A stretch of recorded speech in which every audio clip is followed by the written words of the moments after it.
Rancangan perencanaan pembelajaran adalah proses menyusun rencana untuk mengajar suatu materi kepada peserta didik. Prinsip pembelajaran adalah prinsip-prinsip yang harus diikuti dalam proses pembelajaran, yaitu prinsip kesesuaian, prinsip aktivitas, prinsip kolaborasi, prinsip pengalaman, prinsip individualisasi, prinsip inquiry dan prinsip keterkaitan. Prinsip kesesuaian adalah materi yang diajarkan harus relevan dengan kebutuhan dan minat peserta didik, serta dapat diterapkan dalam kehidupan sehari-hari. Prinsip aktivitas adalah peserta didik harus terlibat secara aktif dalam proses pembelajaran, bukan hanya sebagai penerima informasi pasif. Prinsip kolaborasi adalah pembelajaran yang terjadi lebih efektif jika peserta didik belajar bersama-sama dan saling membantu satu sama lain.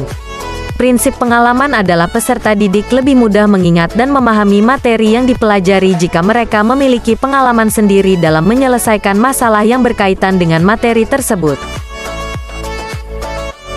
Prinsip individualisasi adalah pembelajaran harus disesuaikan dengan kemampuan dan kebutuhan individu masing-masing peserta didik. Prinsip inquiry adalah peserta didik harus terlibat dalam proses mencari tahu dan menemukan jawaban atas pertanyaan-pertanyaan yang mereka ajukan sendiri.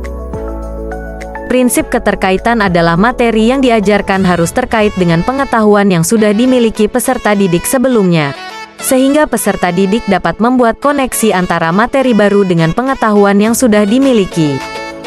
Rancangan asesmen dengan prinsip asesmen. Rancangan asesmen adalah proses menyusun rencana untuk menilai kemampuan peserta didik dalam menguasai suatu materi. Prinsip-prinsip asesmen adalah: prinsip validitas adalah asesmen harus mampu mengukur apa yang seharusnya diukur, yaitu kemampuan peserta didik dalam menguasai materi yang telah diajarkan. Prinsip reliabilitas adalah asesmen harus memberikan hasil yang konsisten dan stabil dari waktu ke waktu. Prinsip objektivitas adalah asesmen harus tidak terpengaruh oleh faktor-faktor subjektif, seperti kepentingan pribadi, bias, atau persepsi subjektif dari pengukur.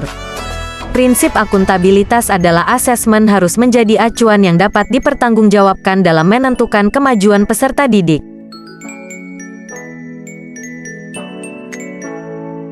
Prinsip sensitisitas adalah asesmen harus mampu menangkap perbedaan kemampuan peserta didik yang kecil.